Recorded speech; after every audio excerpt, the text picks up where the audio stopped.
Olá, amigos e amigas online, tudo bem? Então, gente, mais uma aula, dando sequência às questões que eu selecionei para o nosso concurso. Qual é? Está na tela. Como eu falo sempre, mentalize, pois é aí que você vai trabalhar, pode ter certeza. E agora, vamos falar sobre a dívida ativa. Primeiro, não confunda a dívida ativa com a dívida passiva. Dívida ativa é um direito a receber. Dívida passiva é uma obrigação a pagar. A Lei 6.830/80 trouxe em seu artigo 2º um pouco dessa definição. Constitui dívida ativa da Fazenda Pública aquela definida como tributária ou não tributária, na Lei número 4320/64. Então, atentem, a dívida ativa, esse direito a receber, ele poderá ter como origem um tributo que não foi pago ou uma obrigação de um terceiro para com o Estado, não ligada ao aspecto tributário. Cuidado com a questão que vem afirmar: existe apenas a dívida ativa tributária? Errada a questão. Temos a dívida ativa tributária, mas também temos a dívida ativa não tributária. A diferença básica entre as duas veremos ao longo aqui dessa explicação. Parágrafo 1º do artigo da lei, não é? Qualquer valor cuja cobrança seja atribuída por lei às entidades de que trata o artigo 1º será considerado dívida ativa da Fazenda Pública.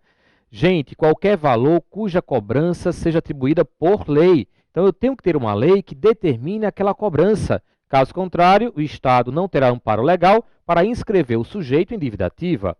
Parágrafo 2º.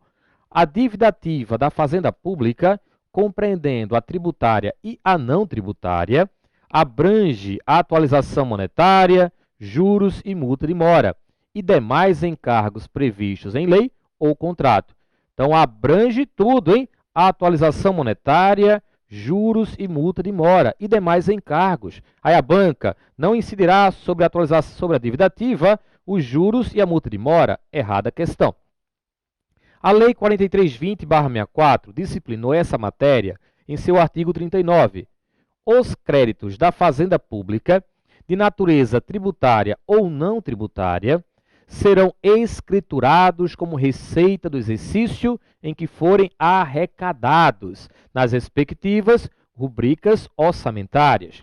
Parágrafo 1º.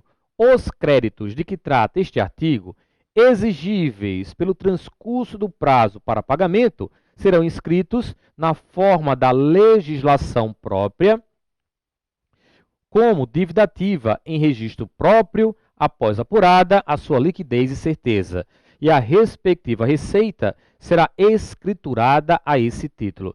Gente, vale a pena lembrar que, pelo enfoque orçamentário, a Lei 4320/64, em seu artigo 35, inciso 1, definiu o momento do reconhecimento de uma receita como pertencente ao exercício. Estão lembrados, não é? Pertence ao exercício financeiro as receitas nele arrecadadas. Então, a dívida ativa, ela será, ao ser arrecadada, ela será contabilizada como receita no ano do exercício de sua arrecadação.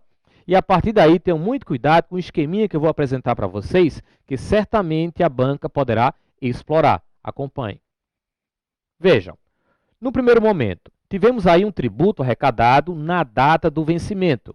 Quando um tributo é arrecadado na data do seu vencimento, classificamos o fruto da arrecadação como receita corrente tributária.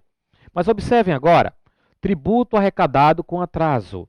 O principal contabilizaremos como receita corrente tributária. E os juros de mora, receita corrente, outras receitas correntes. Num terceiro momento, tributo devido e não arrecadado, com a sua posterior inscrição em dívida ativa. E mais adiante, houve o recebimento da dívida ativa. Vamos agora contabilizar todo o recebimento da dívida ativa. Aí você tem o principal, juros de mora, atualização e demais encargos, tudo será contabilizado como outras receitas correntes. E será uma receita do exercício em que houver a arrecadação, pois a inscrição pode dar em um ano, a arrecadação no outro, e eu vou contabilizar como receita no ano da arrecadação. Mas o que é uma dívida ativa tributária? Parágrafo 2º do artigo 39 da Lei 4320/64.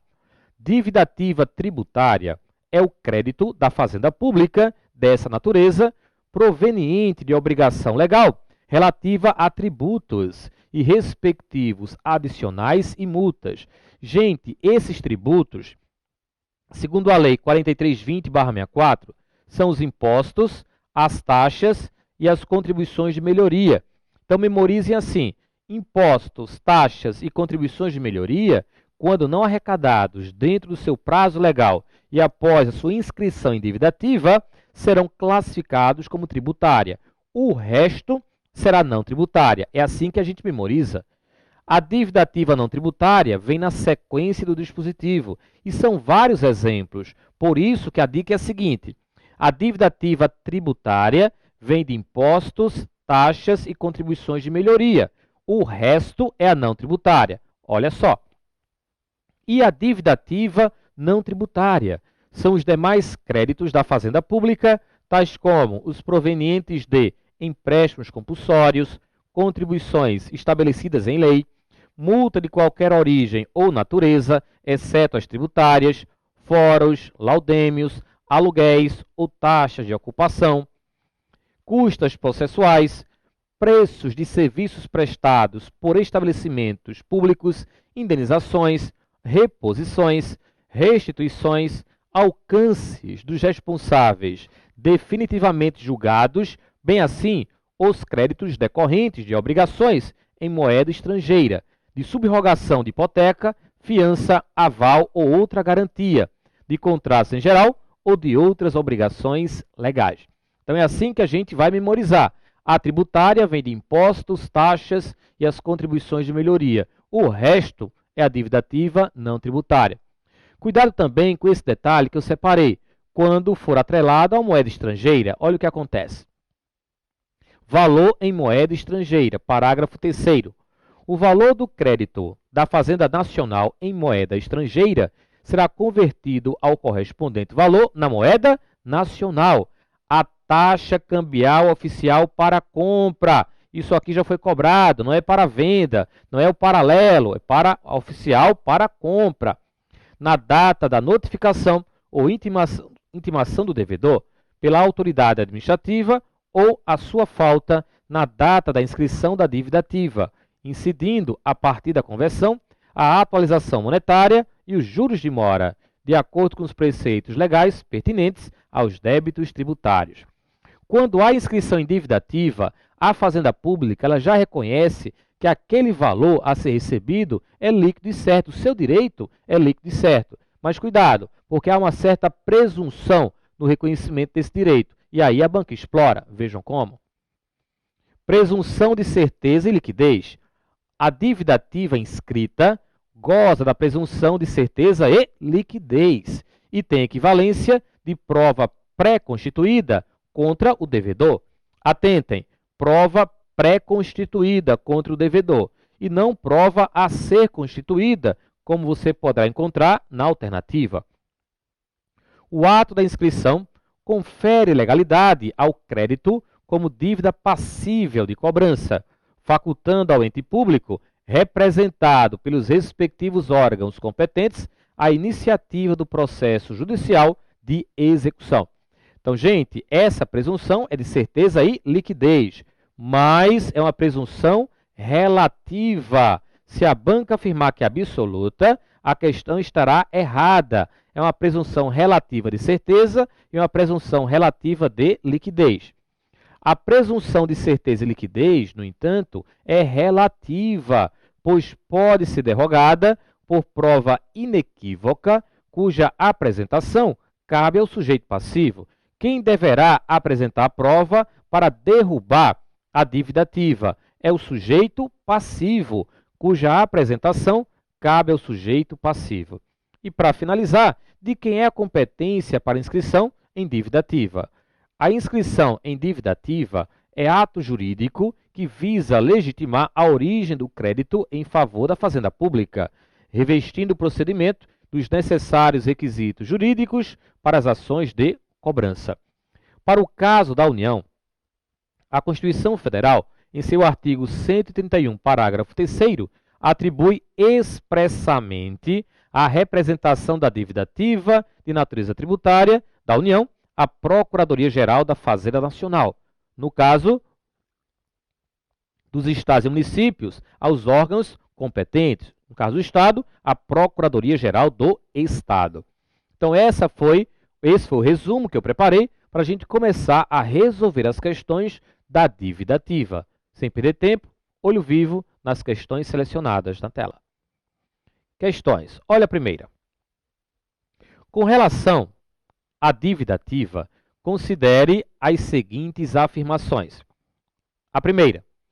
Existe somente a dívida ativa tributária. Somente a dívida ativa tributária é errado, não é, gente? Colocar aqui, ó, falso. Tem a tributária, mas também tem a não tributária. Então, você já derruba aqui, ó, a letra A, a letra B e a letra C. Uma tacada só.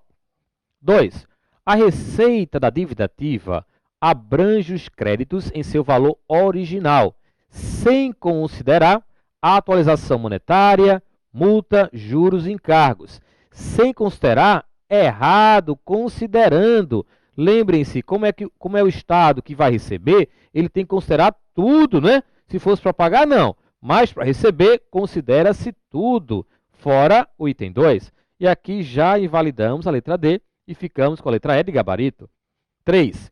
Dívida ativa tributária é crédito da Fazenda Pública, oriundo de obrigação legal, referente a tributos e acréscimos, verdadeiro. 4. Dívida ativa não tributária são os empréstimos compulsórios, contribuições legais e aluguéis, entre outros. Certo também. Lembrem-se, a dívida ativa tributária, impostos, taxas e as contribuições de melhoria.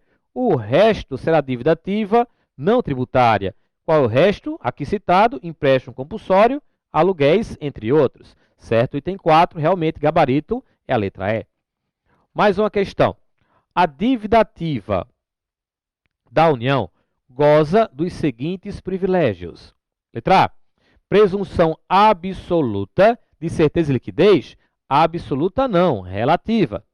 Letra B. Presunção relativa de certeza, certo. E presunção absoluta de liquidez? Também não. Relativa tanto de liquidez quanto de certeza. Letra C, presunção de certeza e liquidez, que pode ser ilidida por prova inequívoca. Exatamente. E a quem cabe a apresentação dessa prova, caberá o sujeito passivo. Letra D, quem está devendo, né? Letra D, presunção de certeza e liquidez, que não pode ser ilidida. Que não pode ser ilidida, invalidou a alternativa. Letra E, presunção juris et de jure de certeza e efeito de prova pré-constituída, ou seja, que não pode ser ilidida, que não cabe uma apresentação de prova para derrubar, errada a letra E.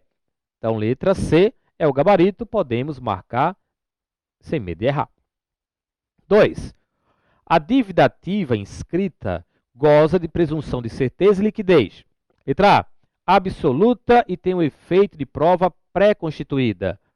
Absoluta? Não, relativa, né? Fora. Letra B, absoluta e pode ser ilidida por prova inequívoca pelo sujeito passivo. É absoluta e pode ser ilidida? Como é que pode isso daí? Não pode. Fora. Letra C, relativa e tem um efeito de prova a ser constituída? A ser constituída não. Pré-constituída. Letra D, relativa, que não pode ser ilidida por prova inequívoca do sujeito passivo. Errado, não é que pode ser ilidida. Letra E, relativa e tem o efeito de prova pré-constituída. Exatamente isso, letra E. Mais uma. A Constituição Federal permite que a União institua empréstimos compulsórios mediante lei complementar. O artigo 148 de seu texto tem a seguinte dicção. Artigo 148. A União, mediante lei complementar, poderá instituir empréstimos compulsórios.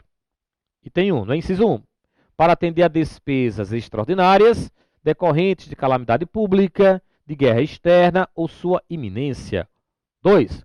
no caso de investimento público de caráter urgente e de relevante interesse nacional, observado o disposto no artigo 150, inciso 3, a linha B. Parágrafo único. A aplicação dos recursos provenientes de empréstimo compulsório será vinculada à despesa que fundamentou a sua instituição. O que a banca está querendo? De acordo com a Lei Federal número 4320/64, o montante do referido empréstimo exigível pela União, após transcurso do prazo para pagamento, será inscrito na forma da legislação própria, em registro próprio, após apurada sua liquidez e certeza, como? Simplesmente aqui, a banca está cobrando se é uma dívida ativa tributária ou não tributária. Qual foi a dica que eu dei?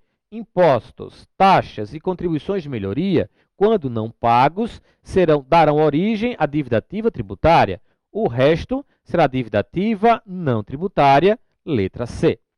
Ok? Então, muito cuidado com essa diferença entre a dívida ativa tributária e a não tributária. E agora, dando sequência ao nosso programa, vamos começar a estudar o tema precatórios. Também consta lá, precatórios. Eu separei questões e dentro dessas questões já vamos fundamentar com os dispositivos legais e explicar aquilo que merece explicação. Então, gente, o assunto agora, precatórios, na tela. Olho vivo já direto nas questões. Olha a primeira. Levando-se em consideração as regras sobre precatórios previstas na Constituição Federal e na Lei de Responsabilidade Fiscal, é incorreto afirmar. Letra A.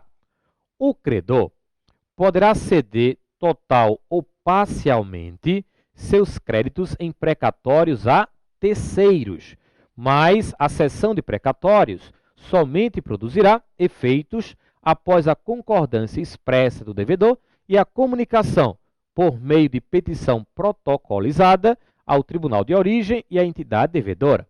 Primeiro, os precatórios representam valores agora que o Estado tem a pagar, depois de apurada a responsabilidade do Estado. Mas para que haja esse reconhecimento da dívida do Estado para com terceiros, através de precatórios, as regras previstas no artigo 100 e parágrafos da Constituição Federal deverão ser obedecidas. Essa alternativa que eu estou comentando, ela trabalha o quê? A cessão de precatórios em favor de terceiros. Eu, pessoa física, cidadão Wilson, tenho um valor a receber do Estado, que é um precatório, o Estado me tem a pagar. Eu poderei ou não ceder esse direito que eu tenho a um terceiro. Cuidado, porque quando há inscrição em precatórios, várias regras deverão ser obedecidas, como eu já falei, já adiantei. Uma das é a ordem cronológica, e há uma sequência para o pagamento desses precatórios. E vejam o que vai acontecer na tela. A alternativa aqui está afirmando: o credor poderá ceder total ou parcialmente seus créditos em precatórios a terceiros, mas a cessão de precatórios somente produzirá efeitos, agora, após a concordância expressa do devedor, ou seja, do Estado que está devendo, e a comunicação por meio de petição protocolizada ao tribunal de origem e à entidade devedora. Errado, gente! E acompanhe agora o que temos aí em relação à cessão dos precatórios em favor de terceiros. Artigo 100, parágrafo 13. Tudo Constituição Federal, hein? O credor poderá ceder total ou parcialmente seus créditos em precatórios a terceiros, independentemente da concordância do devedor, não se aplicando ao cessionário o disposto nos parágrafos 2º e 3º. Não há necessidade de o devedor autorizar. Se eu tenho um valor a receber, eu posso ceder a quem eu quiser. O que vai acontecer, quando foi citado aqui esses parágrafos, é que o que está recebendo vai perder todo o direito em termos de pagamento, de preferência, na ordem cronológica. Artigo 100, parágrafo 14.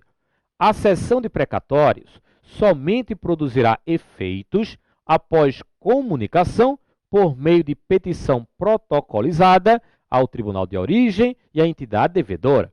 Então, para essa nossa questão, o que aconteceu? Olha só, utilizamos como fundamentação legal o artigo 100, parágrafos 3º e parágrafos 13 e 14 da Constituição Federal. Letra B. Os precatórios judiciais não pagos durante a execução do orçamento, em que houverem sido incluídos, integram a dívida consolidada para fins de aplicação dos limites legais da dívida pública. Correto, não é, gente? Fundamentação legal, artigo 100, parágrafo 5º.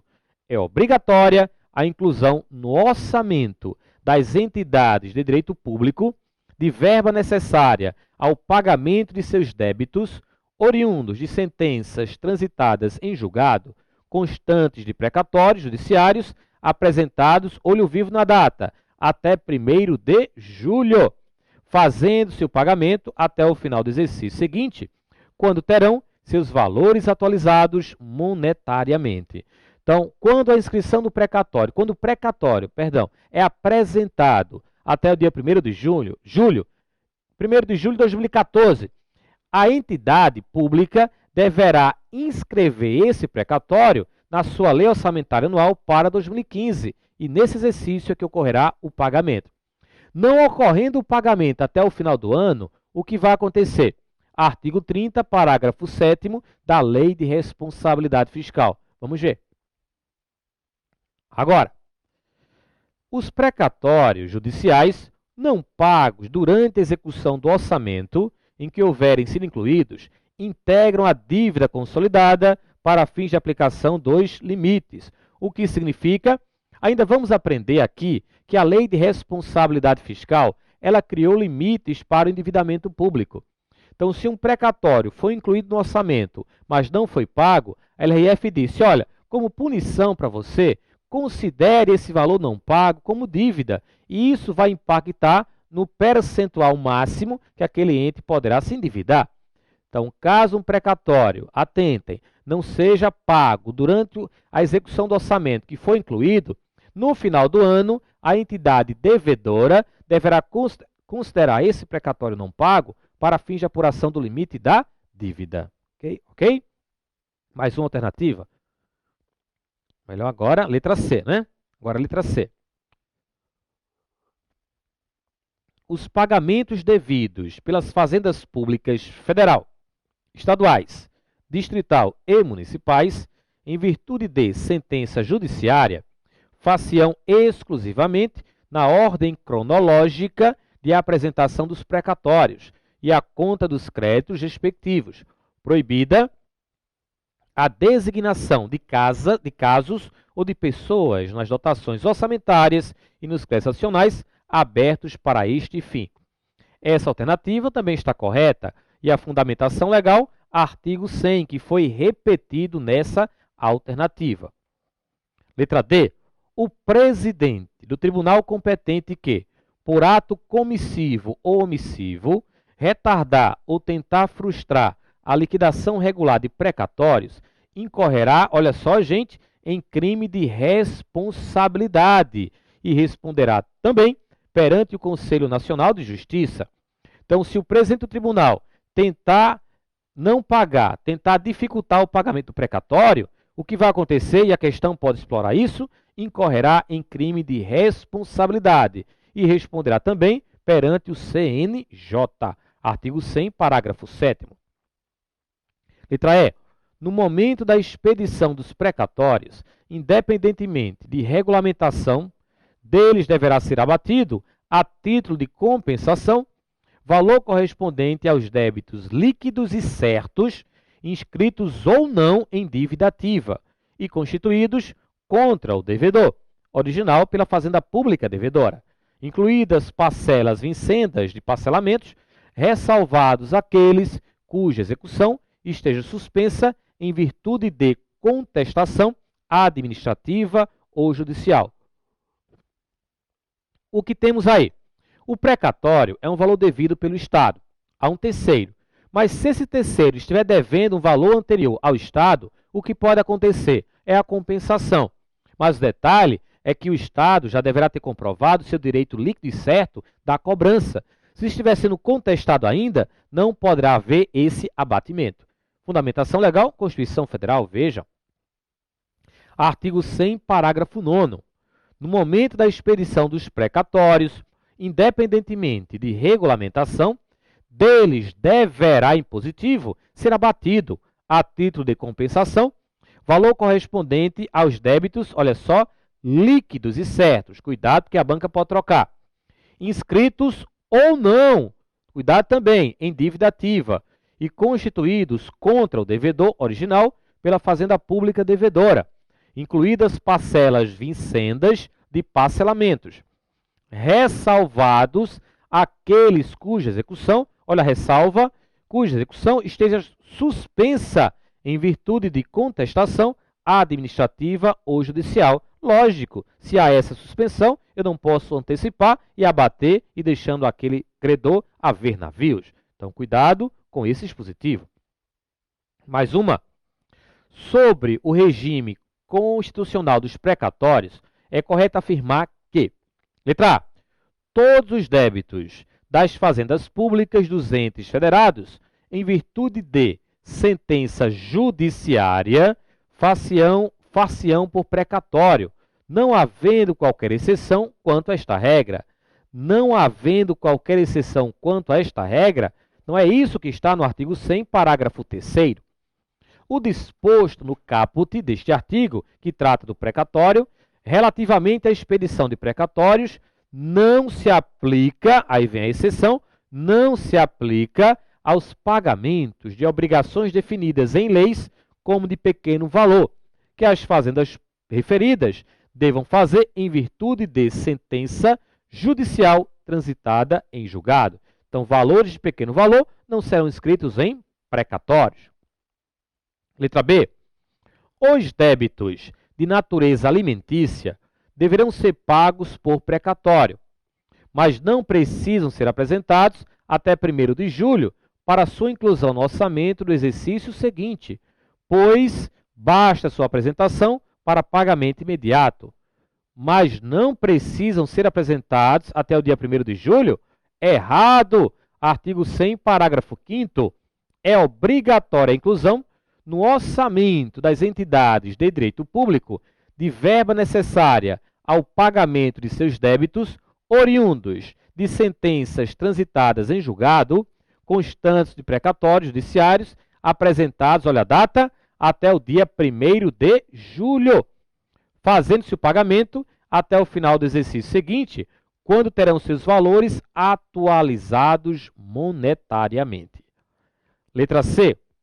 É possível o fracionamento do valor da execução para fins de enquadramento de parcela do total como crédito de pequeno valor, cujo precatório dispensa a apresentação até 1º de julho para sua inclusão no orçamento do exercício seguinte. É possível o fracionamento e dispensa a apresentação até o dia 1º de julho? Artigo 100, parágrafo 8º. É vedada a expedição de precatórios complementares ou suplementares de valor pago, bem como o fracionamento, repartição ou quebra do valor da execução para fins de enquadramento de parcela do total, ao que dispõe o parágrafo 3º deste artigo. Então, não é possível, é vedada. Letra D. O credor está autorizado constitucionalmente a adquirir imóveis públicos de qualquer ente federado com crédito na forma de precatório já apresentado até 1º de junho para sua inclusão no orçamento do exercício seguinte, bastando que apresente o crédito quando da realização do pagamento. Gente, o credor está autorizado constitucionalmente e a apresentação até o dia 1º de junho, existem 2 erros nessa alternativa. Olha o artigo 100, parágrafo 11. É facultada ao credor, conforme estabelecido em lei da entidade federativa devedora, a entrega de créditos em precatórios para compra de imóveis públicos do respectivo ente federado. Ou seja, se o Estado está devendo através de precatórios a um terceiro e tem um imóvel que aquele Estado quer vender e o terceiro quer comprar, Então, esse terceiro poderá adquirir de que forma? Trocando pelo precatório que o Estado estava lhe devendo. Mas isso tem que ser regulado pela lei daquele ente federado. E a apresentação, logicamente, como eu já afirmei, é até o dia 1º de julho, para que haja inclusão no orçamento seguinte. Então, 2 erros aí. Letra E para fechar a questão. O credor poderá ceder seus créditos em precatórios a terceiros, independentemente de concordância do devedor, mas o cessionário, se maior de 60 anos, não gozará das prerrogativas de preferência para pagamento quando o crédito tiver natureza alimentícia, bem como não se beneficiará do pagamento na forma de crédito de pequeno valor. Gente, o que eu falei, a questão está certa. Pode sim haver a possibilidade da cessão do precatório a um terceiro, mas quem vai receber perderá todos os direitos de favorecimento. É o que temos e o que eu expliquei na seção dos precatórios em favor de terceiros. Artigo 100, parágrafo 13. O credor poderá ceder total ou parcialmente seus créditos em precatórios a terceiros. Isso pode, independentemente da concordância do devedor. O Estado não precisa autorizar. Agora, não se aplicando ao cessionário, quem está recebendo, o disposto nos parágrafos 2º e 3º. E o que é que temos no parágrafo 2º? Os débitos de natureza alimentícia, cujos titulares tenham 60 anos de idade ou mais na data de expedição do precatório, ou sejam portadores de doença grave, definidos na forma da lei, serão pagos com preferência sobre todos os demais débitos, até o valor equivalente ao triplo do fixado em lei, para os fins do disposto no parágrafo 3º deste artigo, admitido o fracionamento para essa finalidade, sendo que o restante será pago na ordem cronológica de apresentação do precatório. Então, se houver a cessão para alguém maior de 60 anos, esse alguém não terá o direito de favorecimento. Ele recebeu por cessão. Parágrafo 3º. O disposto no caput deste artigo, relativamente à expedição de precatórios, não se aplica aos pagamentos de obrigações definidas em leis, como de pequeno valor, que as fazendas referidas devam fazer em virtude de sentença judicial transitada em julgado. Por conta disso, perfeita a nossa letra E. Fechamos a primeira parte, mas ainda tenho muito a falar. Até já.